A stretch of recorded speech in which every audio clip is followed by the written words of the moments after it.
Hello, ladies and gentlemen, we're back again. This time we're talking about solving one-step equations that have multiplication and division. So previously we looked at how to do the addition and subtraction problems, basically identifying that because addition and subtraction are inverse operations, we can use them to undo each other to get the variable we're looking for by itself. We're going to follow a very similar pattern today, okay? Except that instead of it being addition and subtraction, it's going to be multiplication and division, okay? So here's a problem that involves multiplication, right? I have negative 4 multiplied by x equals 36, and I'm trying to solve for x. Again, if the numbers right next to the variable means we're multiplying. The first thing I want to do is identify the operation I see there. In this case, we have some multiplication. Okay, then I'm going to perform that inverse operation to get that variable by itself.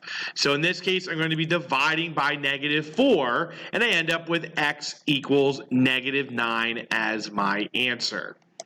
Okay, and I got that by doing divide by negative 4, x equals negative 9. Now, before I'm finished, again, I want to do my check step just like we did with the addition and subtraction. So I'm going to take this negative 4, multiply it by the negative 9 I got as my answer, and make sure that that actually equals the 36 that the original equation said it would. And if you multiply those two, you are going to get 36. And 36, does that equal 36? Yes, it does. Our check step's complete. We did that correctly. Okay, here's another problem, negative x equals 14. Now you may look at this and say, Mr. Guy, it just says x equals 14, but there's this negative out front, meaning there's secretly a negative 1 there. Okay, it's kind of like there's a negative 1 there. Again, what's the operation that's going on? We're actually doing multiplication. See, there's that negative 1 showing up. Negative 1 times x equals 14. Okay, so we're doing multiplication. The inverse of that will be division. So we're going to divide both sides by negative 1, and we end up with x equals negative 14. Again, to check my final answer, I'll go ahead and plug it back in up here. Negative 1 times negative 14, and make sure that that equals 14, which it actually does. 14 equals 14. Check step, we're good to go. We did that correctly. Okay, here's a problem that has some division, okay? Instead of us having the multiplication, we have division here, okay? Again, because we have division, we're going to do the inverse operation, which in this case is multiplication. We're going to multiply both sides by negative 2. When we multiply by negative 2, we should end up over here having this negative 2 and this negative 2 cancel out, okay? I sometimes like to call it the jelly bean. If we draw kind of a circle around them, it kind of ends up looking like a jelly bean shape, okay, or a kidney shape like a kidney bean, okay? And those two numbers should match up and cancel out, okay? When you multiply by that number, they should cancel out, all right? And what we'll end up with is m equals negative 72. And again, we can check that and do a check step. Negative 72 divided by negative 2 needs to equal 36. And if we check it, it does equal 36. Okay, and so then therefore we've checked it and we know that we're good to go. Again, inverse operations. I see multiplication, I do division. In this case, I see division, so I'm doing multiplication. Here we have a problem that involves multiplication. However, we can see that we have a fraction here. We have a 1/8. So 1/8 times b equals negative 12. Now, when I think about this one, all right, and I think about, well, what's the operation being given here? Yeah, it's multiplication, but because it's a fraction, I'm going to actually deal with it a little bit differently, okay? We don't want to divide by fractions. Dividing by 1/8 is really kind of a gross thing to do. So instead what we can do is whenever we see a fraction, we can actually multiply by the reciprocal. Now, if you don't remember what a reciprocal is, basically what it means is you take the numerator and the denominator, the top and bottom of your fraction, and you flip them around, okay? So we're going to be looking for that reciprocal, which in this case is 8/1. We're then going to multiply both of these by 8/1. And again, we should over here have these cancel out, okay? And when that does and they cancel out, we're going to end up with negative 96 as our answer. All right, now is that the actual answer? Well, we can do our check step. Let's check and make sure it works. 1/8 times negative 96 should equal negative 12.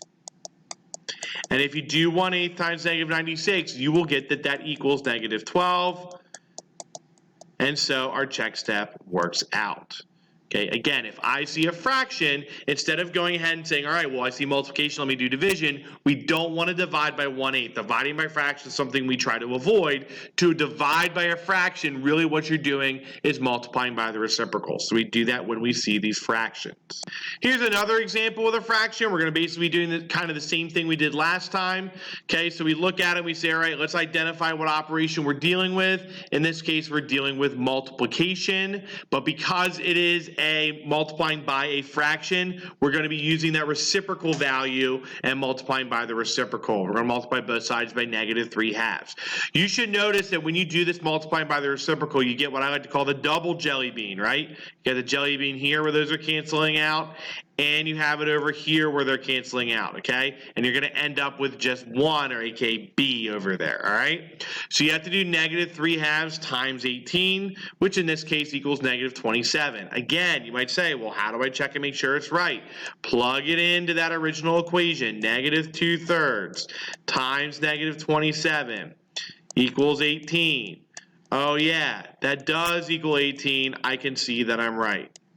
Every time you do one of these equations, whether it's a one step with addition or subtraction or a one step with multiplication division, you should be doing your check step every time, okay?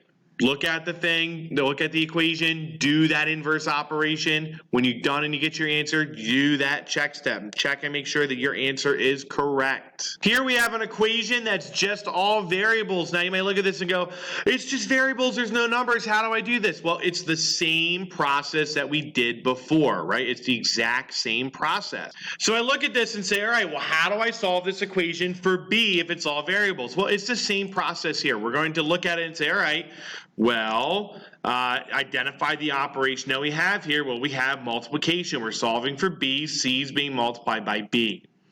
Let's do the inverse operation. What's the inverse operation? Well, I think it's division, right? We have multiplication, the opposite's dividing. So we're going to divide both sides by c. And you're going to see it's the same kind of process that we had before. We still have c over c. We get that kind of jelly bean looking thing. It's going to cancel out. So our answer actually is that b is going to equal a divided by c, or a over c.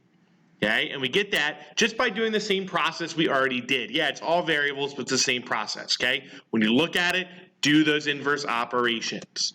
Same thing here. Now we're going to be solving for b again, but b this time, the operation we're seeing is division. It's being divided by a. So how do I get that b by itself? Well, I'm going to multiply both sides by a. So I multiply by a on both sides, and I'm going to end up with that b equals ac. And again, I'm getting that just by using the same operations, those inverse operations. I see division, so I'm going to multiply. I see multiplication, so I'm going to do division. Okay, those inverse operations are what we're looking for.